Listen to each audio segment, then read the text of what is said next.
Bienvenida, David. Muy bien. David es socio de Bernal Ansat, que es un family office, se encarga de la gestión patrimonial privada, para aquellos que no sepan lo que es un family office. Y vamos a tratar el tema de los impuestos. Así que ahí te dejo que empieces a contarnos, no sé si decir el despropósito, ya según vayas hablando ya veremos si estamos de acuerdo o no, que creo que posiblemente, en algunas partes seguramente sí, de este nuevo, de esta nueva ley que quiere sacar el gobierno. A ver, esto es una propuesta que no está aprobada. La idea es que lo que voy a comentar ahora pues, va a suponer aproximadamente unos 3.144 millones de euros extra de lo que ya se recauda, ¿no? Hay subidas y bajadas, más subidas que bajadas. Esto parece una montaña rusa, ¿no? Entonces, si te parece, Sergio, lo que voy a hacer es desgranarlo por impuestos, ¿no? Que es Vale. cuál es la idea de esta propuesta. A ver, lo primero de todo, en el IRPF, en lo que es la base imponible del ahorro, es decir, las rentas de capital mobiliario, los intereses de bonos, cuentas corrientes, dividendos y ganancias y pérdidas de patrimonio, se establece que en la actualidad estamos hablando que el tipo máximo es a partir de 200.000 euros, se cobra un 26%, bueno, pues lo quieren subir a un 27%. ¿Qué más? En relación con este tema también se va a crear una nueva, digamos, un nuevo tramo, que es a partir de 300.000 euros, bueno, se va a pagar un 28%. ¿Vale? Es verdad que luego, en relación con rentas entre 18 y 21.000 euros, sí se va a establecer una reducción adicional. Pero no han especificado cuál, ¿verdad? No. Porque, claro, yo he escuchado eso también de la reducción y digo, ¿cuál? Porque si hubieran dicho que están exentos ya de tributar, digo, bueno, vale, no, una reducción. ¿Pero una reducción de qué? O sea, no han especificado. No Vale, lo he vale. especificado. Luego, el mínimo exento sí lo quieren aumentar. Y aquí lo importante es que, primero, no se ha deflactado la tarifa.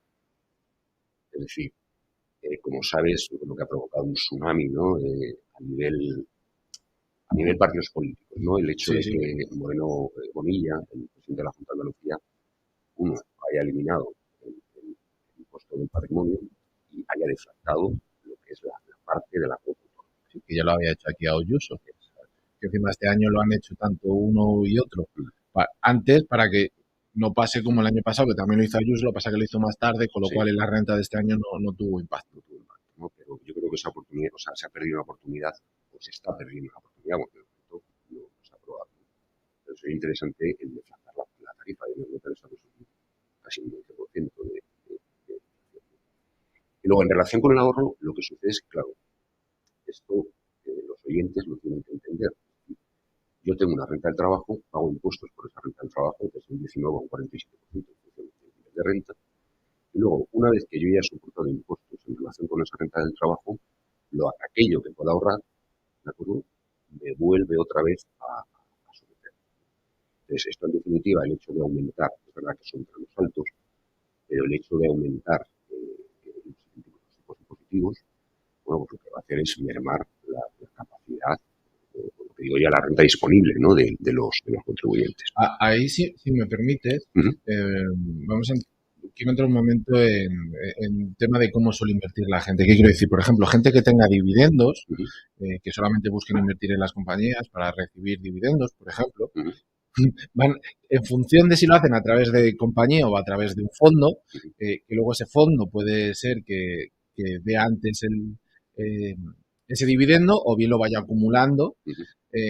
Todas esas cuestiones que muchas veces, por suerte, Hacienda todavía no lo sabe, están en brokers que a lo mejor no están en España.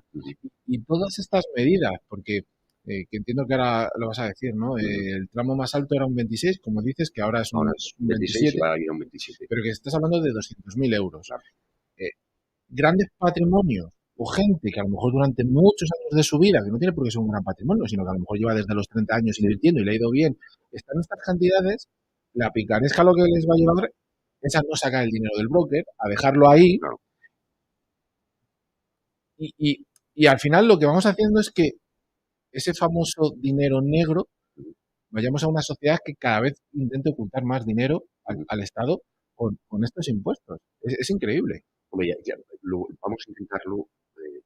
Yo creo que se produce cierta deslocalización. Ahora comento lo que es el impuesto de las grandes fortunas. También, Solidario. El impuesto solidario de grandes fortunas, ¿no? Pero bueno, hay una cosa que la gente no sabe, que desconoce, porque estamos hablando de rentas, o sea, fundamentalmente, el gran beneficio que puedan tener son rentas hasta 21.000. Lo que sucede es que la gente lo que no sabe es que si tú tienes un pagador y tienes un solo pagador y tienes una renta inferior o igual a 22.000 euros, es que no estás obligado a presentar. Tienes que cumplir otros requisitos que te son de fácil cumplimiento.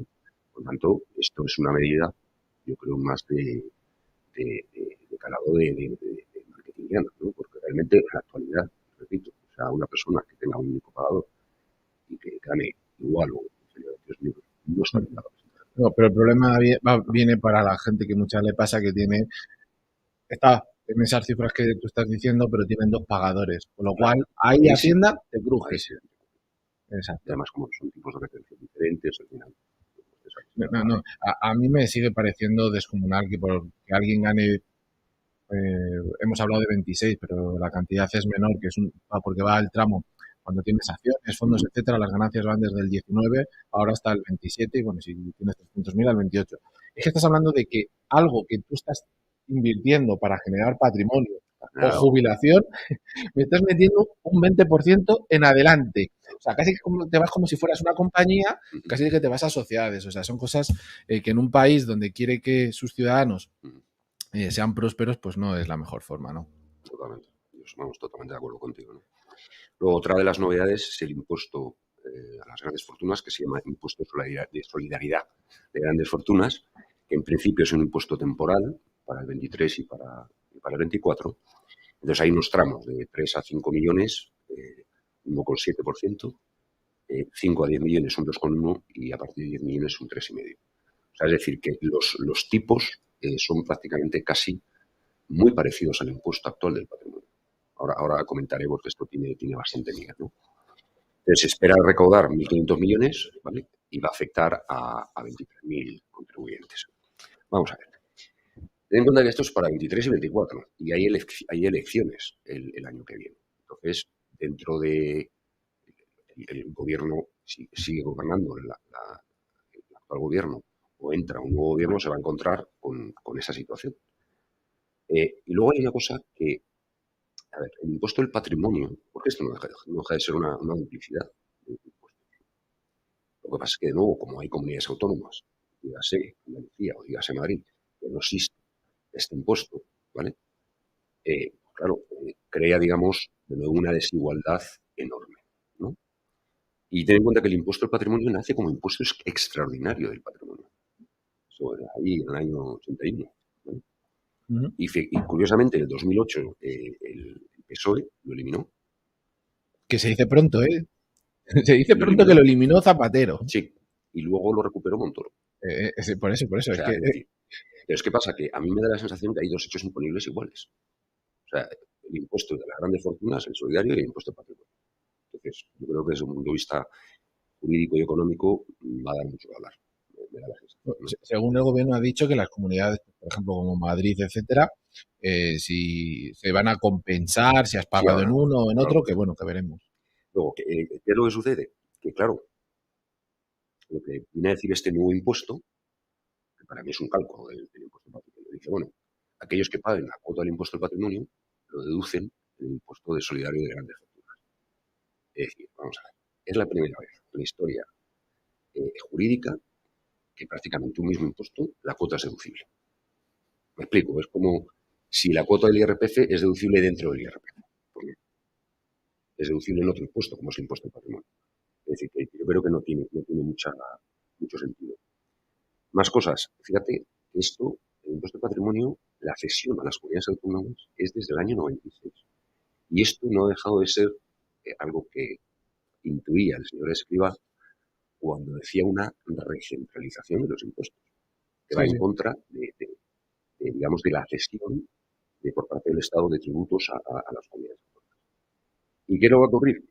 nos hablan que están alineados con Europa. Es que en Europa solo hay 3 países que tienen impuesto parecido, que son Liechtenstein, Noruega y esto y Países Bajos. Y por último, ¿qué va a producir? Creo, yo creo que sí que puede producir cierta deslocalización. A Portugal, A están Portugal. hablando mucho. No, Portugal es un régimen para los nuevos contribuyentes espectacular. Es decir, tiene impuesto de patrimonio, hay un tipo flat fijo del 20%. O sea, es decir, que yo creo que por ahí los tiros, ¿no? Más cosas. En autónomos, lo que son por módulos, los que tributan por módulos van a tener una rebaja adicional de un 5%. Y en el caso de autónomos, hay unos gastos de justificación que pasan del 5 al 7%. ¿Vale? A mí no me parece mal esta medida. Luego, la tasa rosa. La tasa rosa en productos de higiene femenina, que pasa del 10 al 4. Entonces, yo la pregunta que me hago es, me parece bien, pero claro, el IVA es un impuesto muy justo. Yo siempre lo digo. Y voy a poner este caso, es decir, una mujer que gana 100.000 euros y una mujer que gana 18.000. Es decir, van a consumir el mismo producto de higiene femenina. Y van a pagar exactamente el mismo, aunque sea reducido en este caso. Sí, sí. ¿No? Más cosas. El impuesto de sociedades. El impuesto de sociedades, lo que es el de pymes, baja del 25 al 23. Y luego hay una limitación. O sea, tú cuando tú tienes una matriz y filiales, las filiales pueden tener pérdidas. Como vas por consolidado, la matriz puede compensar esas pérdidas, ¿no? Bueno, pues hay una limitación del 50% de esas pérdidas de filiales. De nuevo, esto atenta contra el mercado libre. Yo creo que puede ser un desincentivo para la inversión extranjera en España. Y de nuevo, yo creo que también puede provocar que una filial que se quiera poner en España, oye, probablemente voy a tener pérdidas los 3, 4 primeros en función del plan financiero estratégico, ¿no? Entonces, a lo mejor también puede producirse que en vez de irse a España, se vayan a Portugal o se vayan a otro país.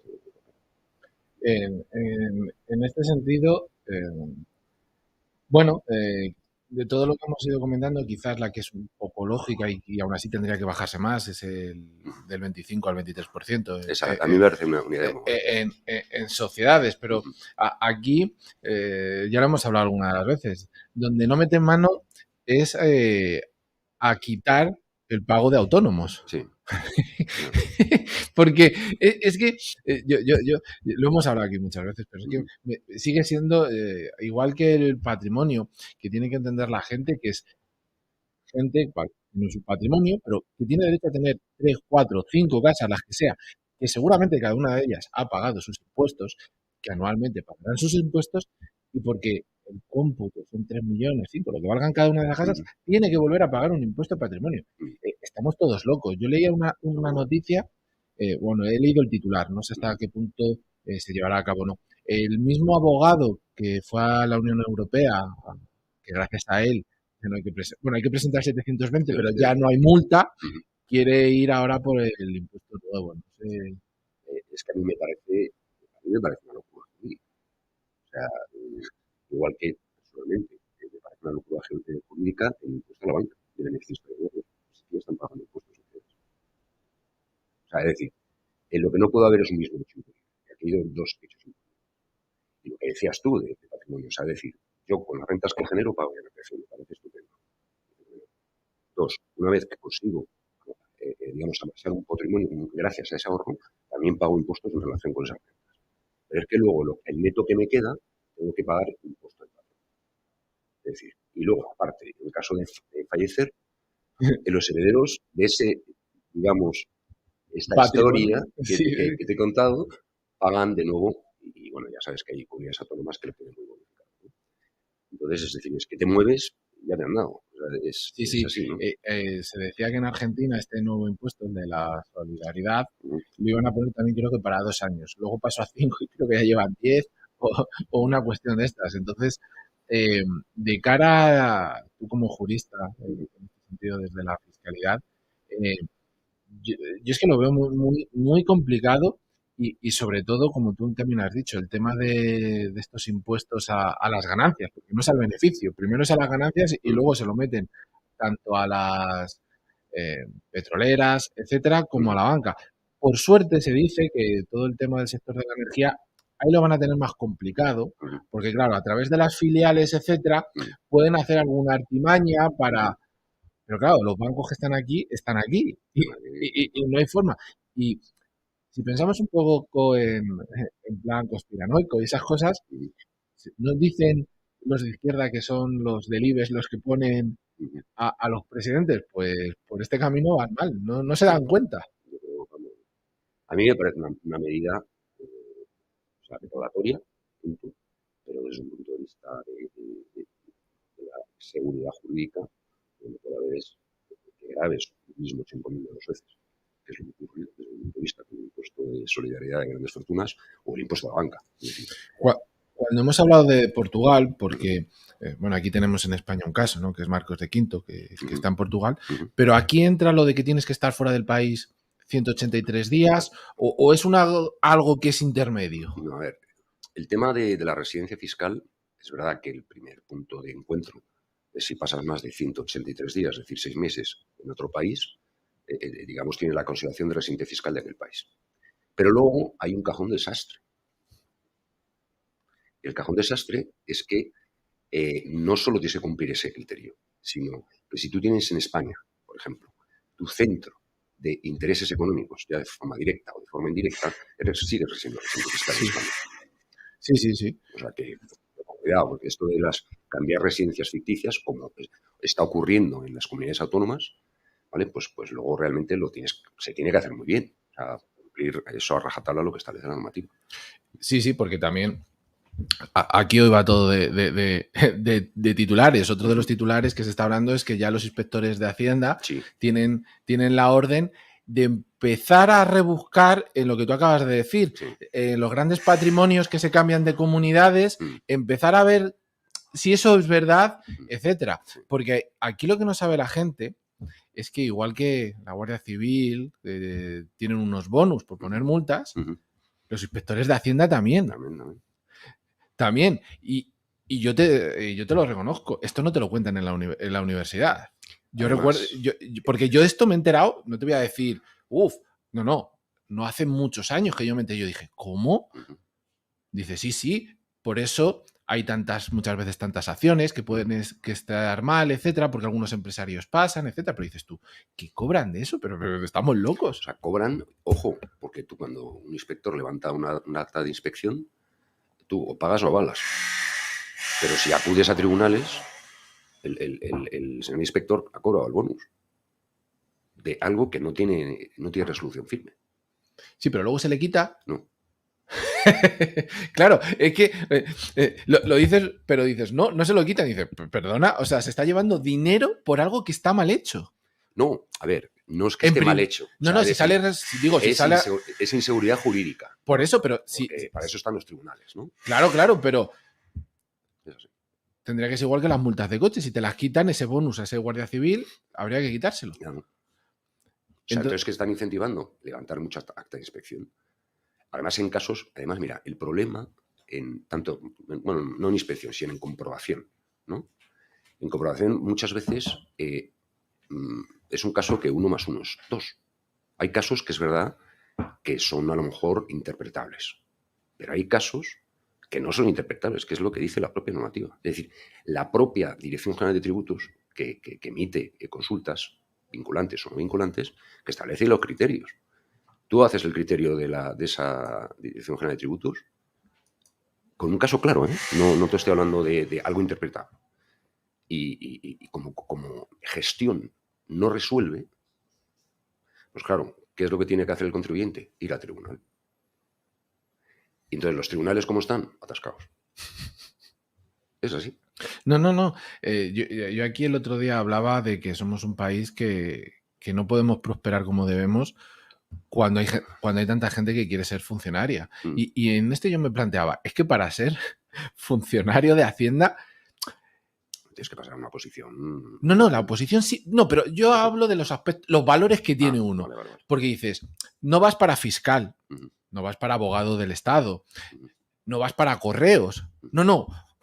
Vas a ser el policía del dinero de la gente. Hostia, ahí hay un componente que dices... no es ayudar a la gente, es fastidiarla y rebujarla. Y encima, como tú estás diciendo, que se equivocan, les dan el bonus y no se lo quitan, dices, ostras, esto es perverso, lo mires por donde lo mires. Sánchez Castilla. Sí, está claro. O sea, es decir, mira, yo creo que eso es una cuestión educacional.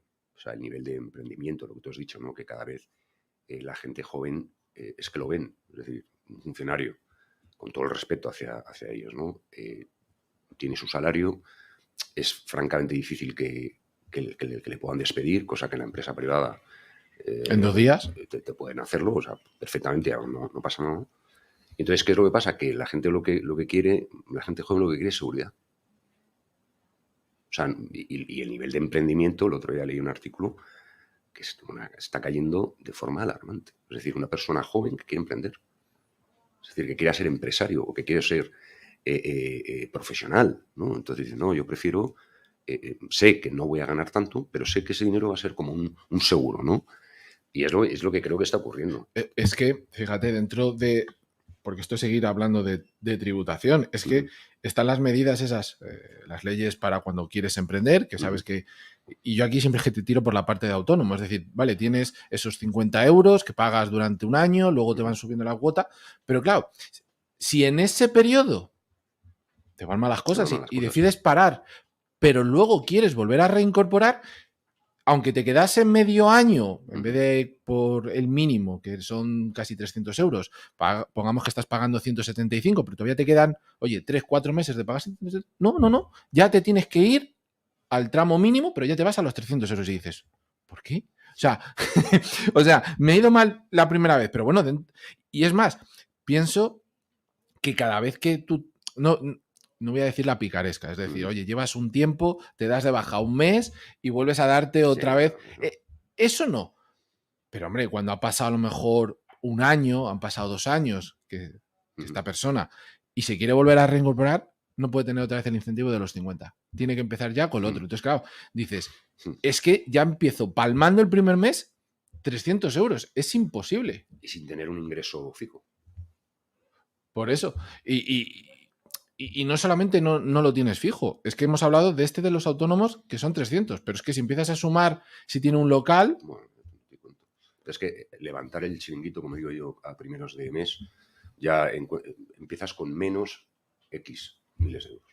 Sí. En el tema tuyo con los clientes... bueno, porque tú tocas, digamos, la clase media alta y un poquito para arriba, por eso que hablábamos al principio, sobre todo lo digo de cara a los clientes, ¿no? Los que nos estáis escuchando tenéis que entender que también David tiene una trayectoria que, aunque aquí no la hemos tratado, es muy importante. De cara a los grandes patrimonios, ¿no están asustados de todas estas cuestiones y dicen, ostras, David, cada vez nos cuesta más? Sí, lo que pasa es, lo que tienes que hacer es planificar. Planificación pura y dura.